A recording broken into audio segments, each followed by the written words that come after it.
എന്തുകൊണ്ട് UDF വരണം? മറക്കരുത് ഈ 10 പോയിന്റ്. വിലക്കയറ്റം ഏറ്റവും കൂടുതലുള്ള സംസ്ഥാനമാക്കി കേരളത്തെ മാറ്റിയ സർക്കാരിനെതിരെ വിധി എഴുതും. സ്വർണ്ണക്കടത്തും സ്വർണ്ണക്കൊള്ളയും നടത്തിയവർക്കെതിരെ ചൂണ്ടുവിരൽ ഉയർത്തും. പാർട്ടിക്കാരായ കൊലപാതകികളെ രക്ഷിക്കാൻ എന്റെയും നികുതി പണം ഉപയോഗിച്ച് കോടികൾ മുടക്കി കേസ് വാദിച്ച നെറുകേടിനെതിരെ പ്രതികരിക്കണം. ദുരിതാശ്വാസ ഫണ്ട് വരെ അടിച്ചു മാറ്റുന്ന CPM-കാരുടെ കൊള്ളരുതായ്മ അവസാനിക്കണം. തിരഞ്ഞെടുപ്പ് ജയിക്കാൻ ഏത് വർഗീയതയും തരാതരം ഉപയോഗിക്കുന്ന ഇരട്ടത്താപ്പുകാരെ തുറന്നുകാട്ടും. കേരളത്തെ കടക്കിണിയിലാക്കി ദൂർത്ത് നടത്തിയ ദുർഭരണത്തെ തുരത്തണം. മദ്യവും മയക്കുമരുന്നും ഒഴുക്കി പുതുതലമുറയെ നശിപ്പിക്കുന്ന വിനാശത്തിന് കൂട്ടുനിൽക്കുന്നവരെ തുരത്തണം. പിൻവാതിൽ നിയമനം നടത്തി സ്വന്തക്കാരെ തിരികെ കയറ്റി ഉദ്യോഗാർത്ഥികളെ കബളിപ്പിക്കുന്നവർ അധികാരമൊഴിയാണ്.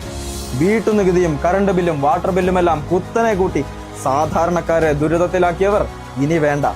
കർഷകരെ സംരക്ഷിക്കാൻ കഴിയാത്ത അടിസ്ഥാന ജനവിഭാഗങ്ങളെ കൈയൊഴിയുന്ന സർക്കാരിനെതിരെ പ്രതികരിക്കണം. മറക്കരുത് ഈ 10 പോയിന്റുകൾ. കേരളം ജയിക്കും, UDF നയിക്കും. മറക്കരുത്, കണക്ക് ചോദിക്കാൻ സമയമായി.